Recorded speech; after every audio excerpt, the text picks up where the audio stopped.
Gabriel here, and in this video I'm going to be showing you guys everything that you need to know about Facebook ads for dropshipping and e-commerce in 2019.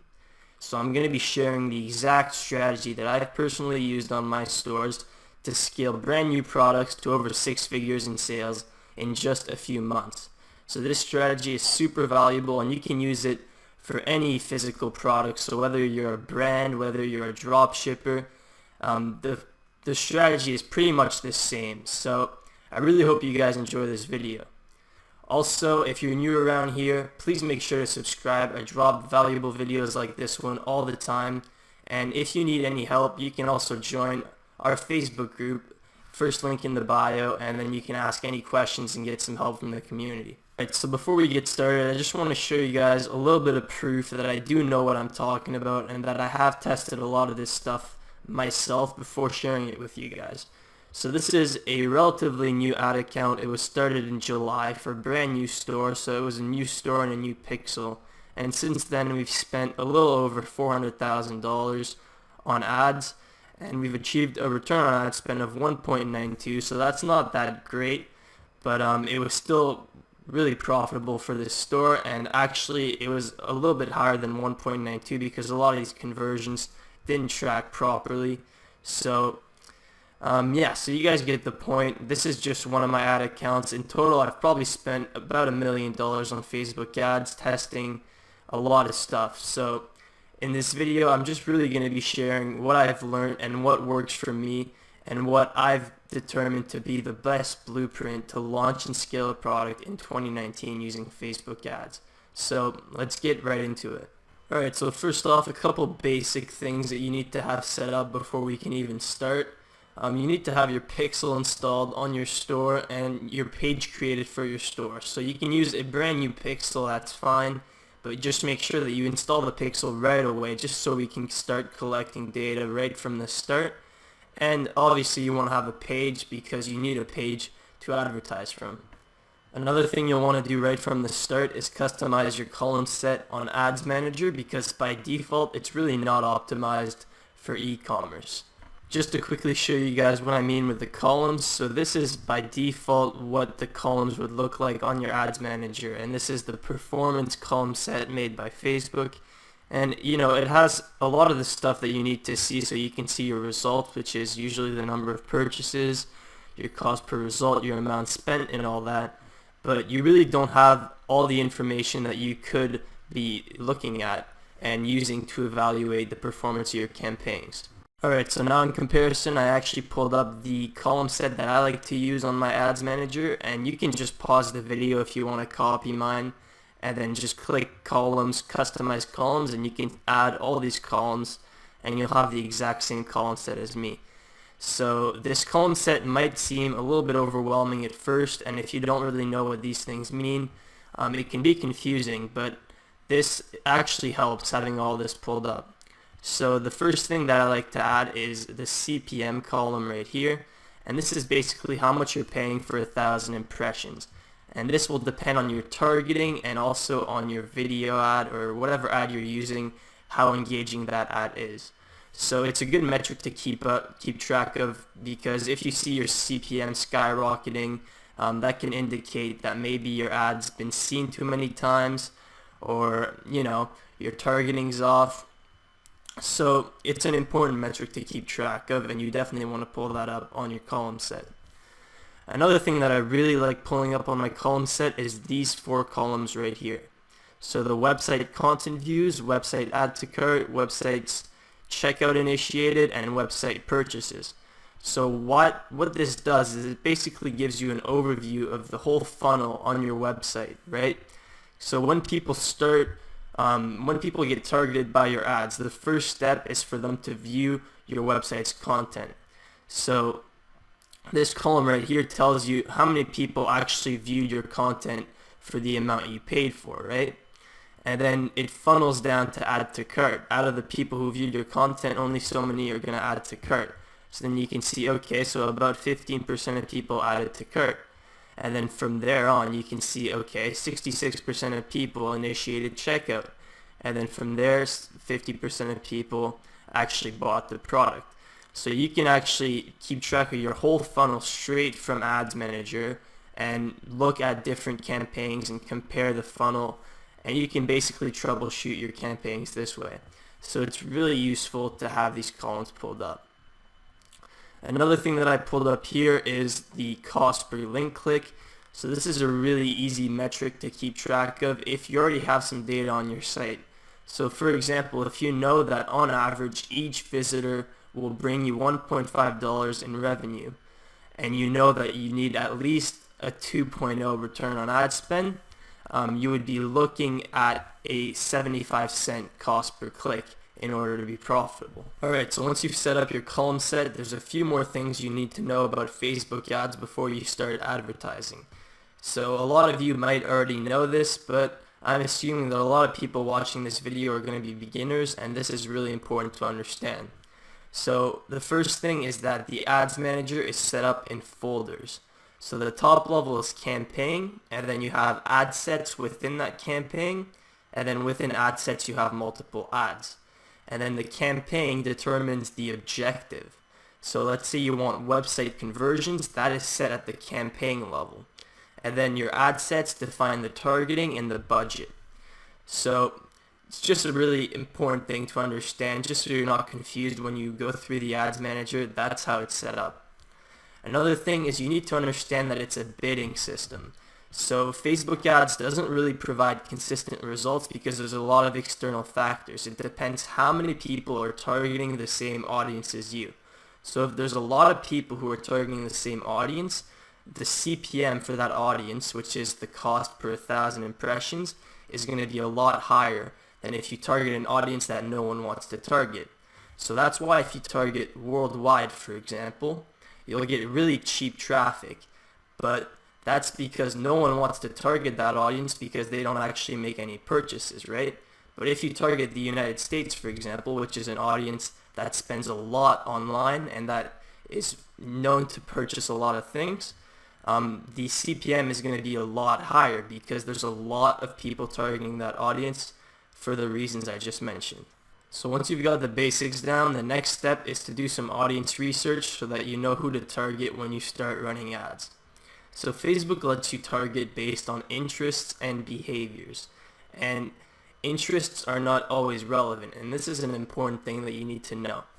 And one way that you can better understand interests is by seeing what interests Facebook has actually tagged you with. So if you go to this URL right here, facebook.com/ads/preferences, it'll give you a list of the interests that Facebook has tagged you with. And this is really interesting to kind of get a feel for how relevant these interests actually are. So this is my Facebook account here, and as you can see, these are the interests that it tagged me with. So ketone, I don't even know what this is. It's some sort of chemical, and apparently this is one of my interests. So as you can see, not relevant at all. Interior design, also not really relevant. I'm not really big into interior design, so that's why sometimes interests aren't relevant. Now if you go over here, this is relevant: dropshipping, Expedia, sure, because I travel, property, online advertising, Amazon, Audible. So you know, a lot of these are kind of relevant, and some of these just aren't really relevant at all, like ketone and interior design. So check those out for yourself, see what you're tagged with, and it'll give you a feel for why Facebook interests aren't always necessarily accurate. So one way that you can fight these interests not always being the most relevant is with flex targeting, and this image actually does a great job of explaining what that means. So if you were trying to target golf enthusiasts, you could start off by targeting just the Tiger Woods interest, right? But a lot of people know who Tiger Woods is who aren't actually interested in golf, right? So Tiger Woods would give you non-golfers pretty much. It would be a completely non-relevant audience. Maybe you would have a little bit more golfers than usual, but it would just be a broad general audience. Now if you wanted to narrow it down to casual golfers, you could flex target both Tiger Woods and Phil Mickelson. So this would mean that your audience would need to match a Tiger Woods interest, but also match a Phil Mickelson interest. So by doing that, now you know that you have people who are definitely more interested in golfing than just the average person who knows who Tiger Woods is, right? But now if you want to go really specific and you want to target people who are golf enthusiasts, you can actually stack all three. So people who know who Tiger Woods is, who know who Phil Mickelson is, and who also know who Bubba Watson is. And the way that they put it is a golf enthusiast would know who Bubba Watson is, but no one else would. So this is an interesting trick. This image is from Digital Marketer, and I thought it did a great job at explaining it. Alright, so just to show you this example in practice, I actually went ahead and created a new ad set. And as you can see, right now I'm just targeting Tiger Woods, and in the United States, 18 to 65 plus. And as you can see, our potential reach right now is 5.7 million. So we have a pretty broad audience, and most of these people would probably be non-golfers, because just because you know Tiger Woods, it definitely doesn't mean that you're a golfer. So now if we wanted to narrow it down one bit, we could go narrow audience and then add Phil Mickelson right here. So now it must match Tiger Woods and must also match Phil Mickelson. And now you can see our audience went from like 5 million to 270,000, right? So now we have a much more narrow audience of people, and these are probably casual golfers if they're interested in both these athletes. And now if you wanted to narrow it down even more to really golf enthusiasts, you can narrow further once more, and then you can type Bubba Watson. And now as you can see, our audience went down to 65,000 people. But people who are interested in Tiger Woods, Phil Mickelson, and Bubba Watson, it's a pretty good chance that they're golf enthusiasts. So that's how flex targeting works, and that's how you can stack interest to get a very targeted audience. So you want to do some audience research right off the bat to find some interest that you can start targeting when you're launching your campaigns. So there's two main methods that I like to use. Number one is common sense. So for example, if you're selling makeup, don't go and target men. You'll probably have a much higher cost to deliver those ads, right? So if you're selling makeup, target women. If you're selling like skiing gear, target northern countries, right? So you can use your common sense just to know who your audience is. But another great way to find out potential audience to target is using audience insights. So to get to the audience insights tool, all you need to do is just go to your ads manager, click the menu, and then right under the plan thumbnail you have the audience insights. And this tool basically lets you create saved audiences and just explore different audiences based on the data that Facebook has publicly. So it says choose an audience to start. So let's just say everyone to start. And then you can pick the countries. So let's say United States. And so for example, just to give you guys an example on how I would use this, let's say you're trying to sell women's leggings, right? What I would probably do to start off is I would think, who's the biggest competitor in women's leggings? Because what you're trying to do is find data on who you should be targeting. So let's say you're selling women's leggings. I'd say probably Lululemon is one of the biggest competitors, right? So what you can do is you can go to this interests here and type in Lululemon, and there you go. Now not every company is going to be in these interests. You need to have a relatively big company, so you need to look at your big competitors, really the major competitors, because your direct dropshipping competitors won't be listed as an interest, right? So let's just go with the Lululemon example, and then age range, just leave that blank because that's what we're trying to find out. Location, United States. If you're planning on selling to more countries, you could add them, so like United Kingdom, Canada, Australia. That's usually like the 4 biggest countries you'd be selling to. And then now this is when we have all the data of this audience. So This audience is people in these 4 countries from 18 to no max on the age, and who are interested in Lululemon. Now what we can do is we can click all these tabs to get information about this audience. So first off, what this tells us is that it's 82% women, 19% men. So if you're selling leggings, your biggest market's definitely going to be women. You could have probably figured that out by yourself, but this just confirms that. All this stuff here, relationship status, so all this stuff I don't pay that much attention to. It is useful if you're really trying to optimize your ads at a high level, but what I like using is just this page likes tab, and this will just give you a bunch of interest to target. So if you just go to page likes, scroll down here, you can press see more, and this will just give you a massive list of interests that you could target based on the affinity. And what the affinity means is how likely is your target audience gonna be in this interest versus any other audience on Facebook. So that's a pretty bad explanation, but for example, in this page right here, Eat to Perform, they have an audience of 350,000 people who like Lululemon out of 1.3 million. So it's basically telling you that this page right here has it shares a lot of the same audience as Lululemon, and so does J. Crew, Beachbody. So all these pages share the same audience as Lululemon. So these are all potential interests that you could target with Facebook. So what I like to do is I like to look for interests that have at least 1 mil in monthly active people. So most of these would be fine. These all have like relatively large audience size. So you could literally test all these interests one by one and see which one's working. If you've already been running ads for the store and you already have people who are liking your page on Facebook, you can actually click here and select your page, and it'll give you these same affinity groups for your page. So this data will be even better as long as you have like over, probably over 5,000 page likes.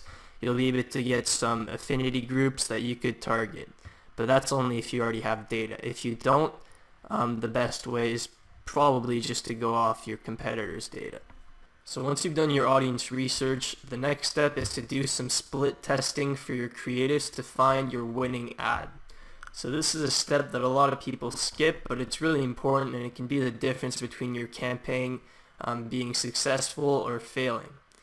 So what you want to do is usually start off with at least 3 ads and split test them to find out which one's doing the best, and then you're just going to use that one ad for the majority of your campaigns until that ad stops performing. So the way that I like to set up my split tests is I'll actually have just one ad set for each ad. So one ad set with one ad in each ad set, and I'll target a really broad demographic worldwide. So let's say I'm selling just a really broad product that applies to everyone, has a mass appeal. I'll usually just target everyone, so 18 to 65 plus worldwide, pay-per engagement, and just one ad in each ad set. And then I'll have usually a $10 budget per ad set, and I'll have that for each ad. And then I'll leave it running for a little bit. You don't need a big budget for these ads because since you're targeting worldwide PPE, you're going to get a ton of engagement really cheap. So this is great, first of all, for social proof. It's great to start getting data about who's responding most to your ad. And it's most importantly, it's great to find out which one of your ads will perform the best in the auction. So how you can determine which one of your ads is the best, you can look at the cost per engagement, since that's the objective of the campaign, so you can see which one's bringing in engagement at a cheaper cost. That's usually a sign that it's probably a better ad. And you can also look at the cost per add to cart. So if you have an ad that's getting a ton of engagement but no one's actually adding the stuff to cart, maybe your ad isn't actually really good at selling the product, it's just good at being seen a lot. So you kind of need to factor in both your cost per engagement and your cost per add to cart. If you have some purchases, you can also go off of that, but usually at a $10 worldwide PPE campaign, you probably won't get any sales. You probably will just get a lot of add to carts. So yeah, look at your cost per engagement and your cost per add to cart and determine which one of your ads is performing the best.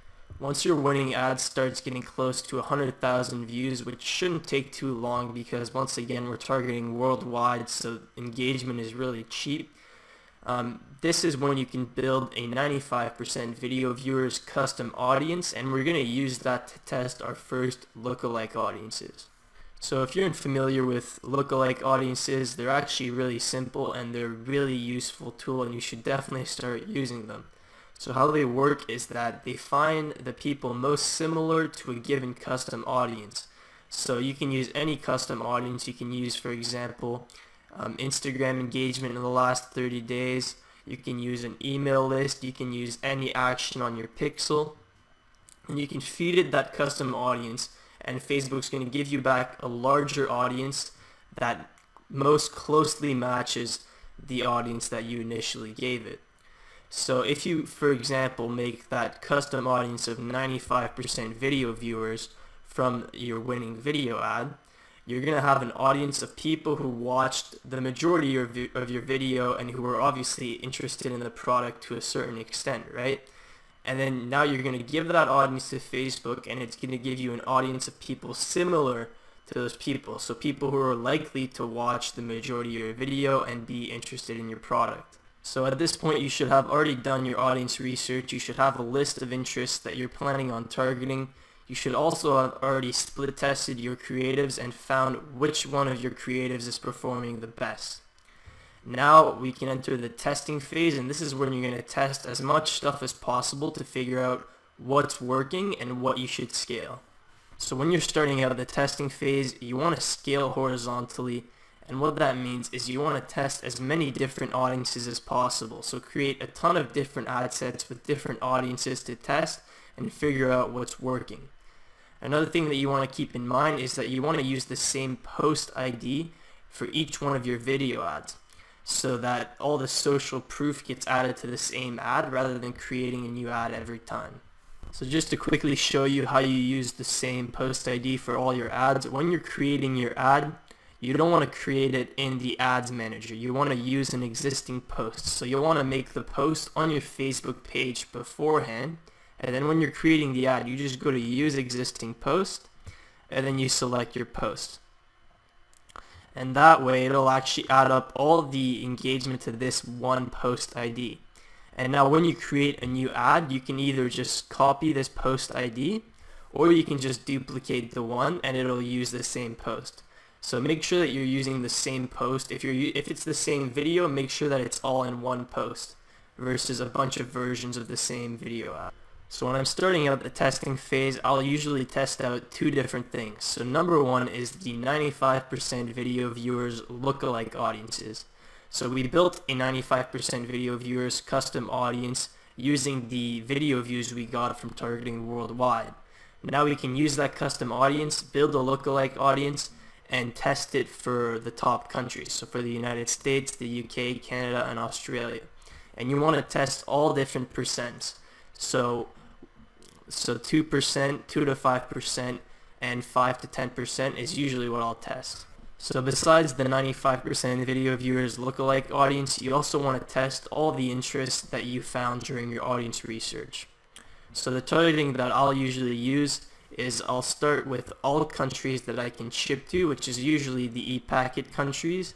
And if you want a list of all the e-packet countries, just click in the description. There's a link to the notes from this video, and you'll be able to just copy and paste all the e-packet countries and paste them in the ads manager to make it easy for you.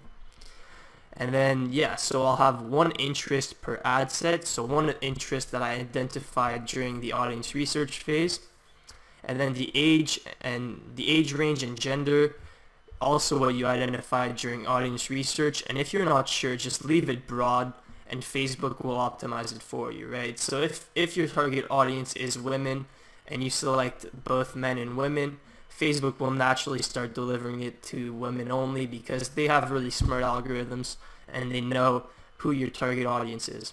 But if you know that it's just women you might as well just select women so that you don't show it to any guys. You also want to select English as the language just to make sure, since we're targeting all e-packet countries, there are some countries where English isn't the native language, and you want to make sure that they understand your site and can interact with you. Lastly, for placements, what I'll usually test is feed only, so Instagram feed and Facebook feed. That's what I start out of, because since we're using video ads, those are the two placements that are really optimized for video ads. Now I just want to answer a question that I get asked a lot, and it's how much budget should I start off with during the testing phase? And basically it doesn't really matter. So you can start with $5 ad sets, $10 ad sets, or $50 ad sets. They all work fine depending on how fast you're trying to scale. So the main difference is really how fast you're getting data, right? Because during the testing phase, we're not trying to build these ad sets for long term. We're trying to just test and see what's working. So the bigger your budget when you're starting out is just really how much data you're going to get within a day. So for example, if you're starting out with $5 ad sets, that's fine. You're just going to need to wait 4 or 5 days to get enough data to actually make a decision, right? But if you're trying to really make an aggressive if you're trying to scale aggressively, you can start with $50 ad sets, and you can see after spending about $25 or your break-even point, you can see already whether or not it's a good audience to target. So I personally always test out with $50 ad sets, but you can definitely use $5 ad sets, $10 ad sets, they're fine. It's just a matter of how long you're willing to wait to get the data. So usually I say that you need to spend at least $20 on an ad set before you can make any statistically significant decision. Even $20 is not a lot to spend, but I know that a lot of you have budget constraints, so I'm trying to keep it low. So yeah, you need to spend at least $20 on an ad set to make a decision. So basically use whatever you want, $5, $10, $50 ad sets during the testing phase. It doesn't really matter. One important thing to understand about Facebook ads is the ad set learning phase. So when you create a new ad set, it needs conversion data to optimize within 7 days. So it has a learning phase that lasts 7 days, and it needs 50 conversions at least to properly optimize, and that's what's recommended by Facebook. So if you're launching $5 ad sets, it's not going to be able to properly optimize within those 7 days because you're not going to get the 50 conversions needed. So for that reason, Facebook actually recommends a bid to budget ratio of at least 1 to 10. And what this means is that if your average cost per purchase is $15, they recommend that your budget per ad set be at least $150. And they actually say that 1 to 25 is better. So you need to have these larger budget ad sets so that the learning phase can go smoothly and Facebook can get all the conversion information it needs within that learning phase. So that's why I say $5, $10, $50 ad sets for testing are all fine, because regardless, they're all not enough to properly optimize within the learning phase. So once you find your winning ad sets, that's when you want to try to scale them to the point where Facebook can actually properly optimize during the learning phase and spend the budget accurately. So I just have a few more tips for the testing phase. Number one is to keep creating as many new ad sets as possible every day to test new angles and to imitate what's already working well for you. So for example, if you have an interest that you're targeting and it's doing really well, it's getting a lot of sales, you can put in that interest into the audience insights tool that I showed you at the start and find similar interests to target. And if the first interest was working well, similar interests will likely work well too. And the more ad sets you have that are profitable, the more you're going to be able to scale once we get to the scaling phase. The goal is really to have as many ad sets, as many different ad sets as possible that are profitable and that you can scale. You can also test combining your best interests with engaged shoppers. What engaged shoppers is it's basically a behavior on Facebook for people that have clicked the shop now button on an ad within the last 7 days.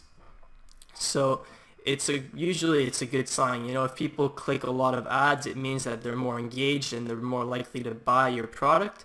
So a lot of people always test with engaged shoppers right from the start. What I like to do is I like just testing, combining it with my best interest. So I don't test it right away. When I'm testing the interest, I'll just have the single interest. But if I find an interest that's doing well, I'll duplicate it and I'll add engaged shoppers and see how that performs as well. So engaged shoppers is something you definitely want to split test. Another tip is that larger audiences tend to work best because it gives Facebook more room to optimize, right? If you give it a very narrow audience, it doesn't have a lot of room to optimize, and oftentimes if you have a narrow audience, the CPMs are going to be much higher because there's more people bidding towards that audience, right? Because you're being picky about who you want to show your ad to. So then naturally, there's going to be more people bidding to that specific audience, right? So when you give it a narrow audience, your CPMs are going to be higher, and Facebook will have less room to optimize. So it can work sometimes, you know, for very niche products. People like to have narrow audiences and they have great success with it. But personally, for my style of drop shipping, I like targeting larger audiences, 5 million plus usually, and it just gives room for Facebook to optimize and it'll do a lot better. Lastly, another great tip is you want to use the breakdown tool to find your winning audiences within broader audiences. So if you're targeting a broad audience and it's doing okay, but like it's just breaking even or something like that, you can use the breakdown tool to see if there's any specific demographic that you could target that would have a much lower cost per purchase. So I'm actually going to show you an example of that right now. Alright, so for an example, this is a really broad interest that I was testing, targeting all e-packet countries, and as you can see, the ad was doing pretty well. Spent 3.6 grand to make 7, so return on ad spend 1.95, which is pretty good because our break-even return on ad spend for this store is about 1.5. So this was profitable, but if I wanted to go and see actually if I can look more in depth to find audiences that are converting better within that large audience. So what you can do is you can use this breakdown tool here, and you can break it down. So by delivery is what you want to click on, and then you can break it down by all these things. So my favorite breakdowns, number one is age and gender, just to tell you what demographic you should be targeting.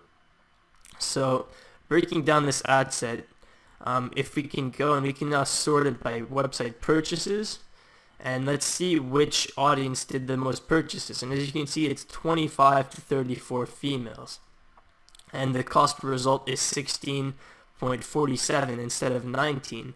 So as you can see, if we targeted just 25 to 34 females, maybe we'd be able to get a much lower cost per conversion.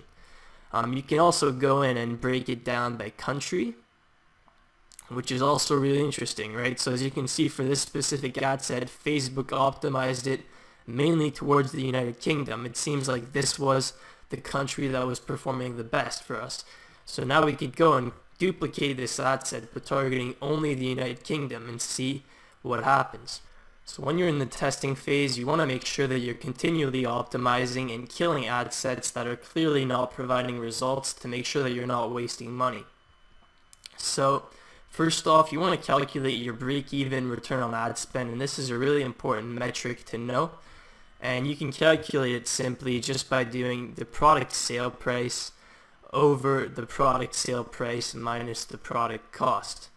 So if you're selling something really cheap like this teeth whitening pen here that costs you $1.30 shipped, and you're selling it for $10 on your store, you can calculate your break-even ROAS just by doing 10 over 10 minus 1.3.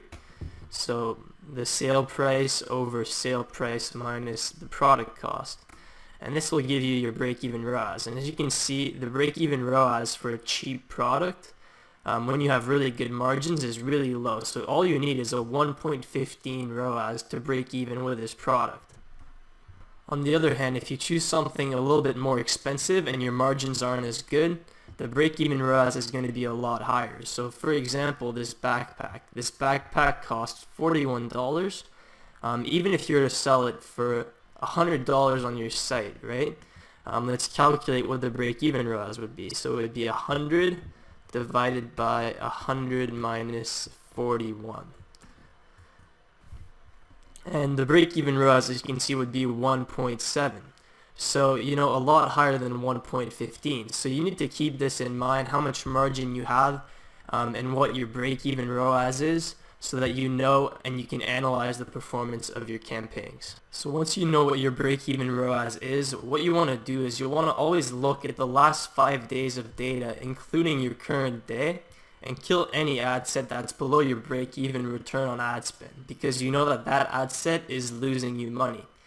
And the reason why I choose to look at the last 5 days of data is just to kind of factor out variability as much as possible, because obviously some days your ad sets are not going to perform well and some they're going to perform really well. So you want to look at least 5 days of data just to kind of average it out and get something that's actually meaningful, instead of just like one bad day then you kill an ad set that could have been really profitable. So yeah, look at the last 5 days and kill anything below your break-even return on ad spend. Another tip is, if you're not getting any purchases, if you're testing with like $5 ad sets and you don't have any purchases to evaluate the performance of your ad sets, what you can do is you can just move back one step to the next lowest level of the funnel. So if you don't have any purchases, you can move back up to add to carts, for example, and you can look at your cost per add to cart compared to your other ad sets and see if it's at a key performance indicator, if it's way too high and it's not going to be profitable.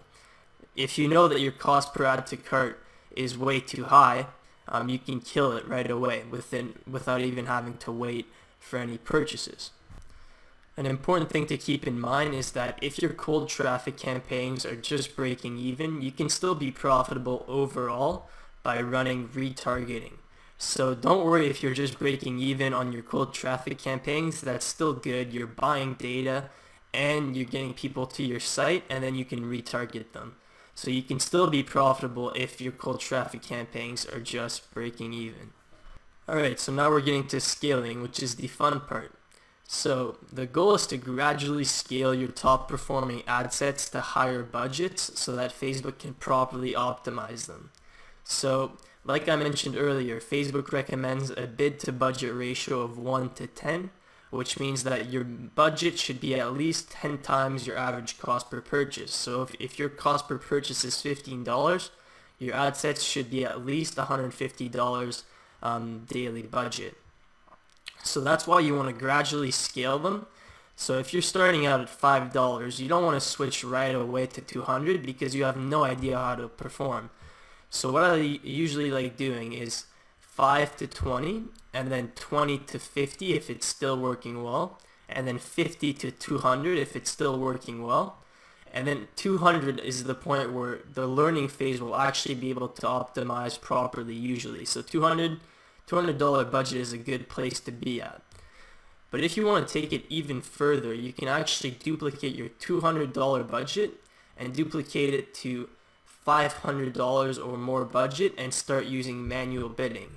Now this is a lot more advanced, but this is when you can really scale.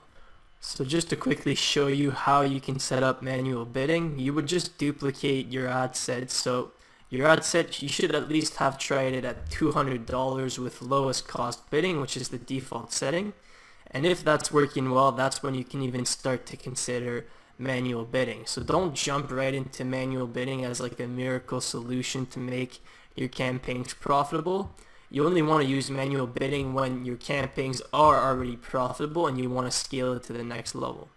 So then you'll just duplicate this ad set, and you want to scroll to the bottom where there's the auction settings. It's a little laggy. Here we go. And then this is where, so bid strategy, the lowest cost by default, and manual bidding. When people say manual bidding, they're just referring to lowest cost with a bid cap. So you would just set a bid cap, and usually you want to start at a bid cap of about 3 times your target cost per purchase. So let's say your cost per purchase is $15. You could start at a bid cap of $45, and then you want to adjust it. So usually you want to start higher, which is why we're doing 3 times. People recommend 2 to 3 times your target cost per purchase. I like to start off at 3 times, and then you can see how it's performing. And if it's delivering conversions at a lower cost than 45, you can actually keep lowering the bid cap as much as you can to try to get lower conversions. So this requires a lot of mastery. You need to practice it for yourself and play around with the bid cap. So I don't recommend using manual bidding if you're a beginner, but if you're trying to scale your campaigns, it's definitely something that you want to play around and test with. So once you start scaling and you're getting consistent traffic to your site every day, you want to launch a retargeting campaign as soon as possible, because like I mentioned earlier, even if you're just breaking even with your cold traffic campaigns, you can still be profitable overall with retargeting, because the majority of your profits are going to come from retargeting. So there's no one-size-fits-all solution for a retargeting funnel. There's a lot of different ways you can set it up based on what you want to show your audience, but this is a basic funnel that you could set up and that usually works pretty well. This is what I used for most of my stores. So you would target VC in the last 7 days, so people who have viewed your content in the last 7 days, excluding people who've added to cart. So this would be the top level of the funnel, people who are just kind of aware of your website, but they really haven't shown any interest of buying the product yet. Next, you can target add to cart in the last 7 days, excluding people who've initiated checkout. So this is like a level down. And then same thing, initiated checkout in the last 7 days, excluding people who've bought in the last 7 days. So these are the people who, really your warmest audience, right? People who are ready to buy, but they just left their checkout and abandoned it. So this is really the most profitable, I would say, out of all of them, is the initiate checkout in the last 7 days. Now you can also retarget people who viewed content in the last 30 days, excluding people who viewed your content in the last 7 days, just so there's no overlap with this first ad set over here, and excluding people who've purchased in the last 30 days, just to make sure that you're not targeting people who've already bought. Same thing here, you can target people who viewed 75% of your video ad in the last 30 days, excluding people who've already bought in the last 30 days. And people who viewed 75% of your ad, they're already aware of your company, right? They already know who you are, and so it's much easier to sell them a product versus selling it to cold traffic. Last thing for retargeting, you want to have automatic placements on to remove any delivery constraints.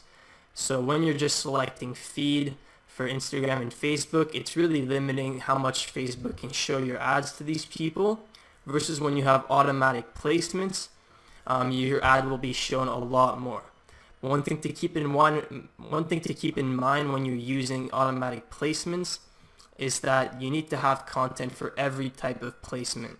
So you should have at least one video, one photo, and if this is applicable to your store, a dynamic product ad. And if you don't know what those are, just look online. I'm not going to be covering that in the video, but they are super powerful. So at this point, your pixel should be getting a lot of data and a lot of actions being taken on it, and this is when you can actually start testing a lot of different lookalike audiences to find what's working. So at the start, we only tested the 95% video viewers lookalike audience because that one is easy to get data for. But something like a purchase lookalike audience or like add to cart, you need a lot more data on your pixel. So this is kind of something you do later on once you're getting consistent traffic and you have a lot of data on your pixel.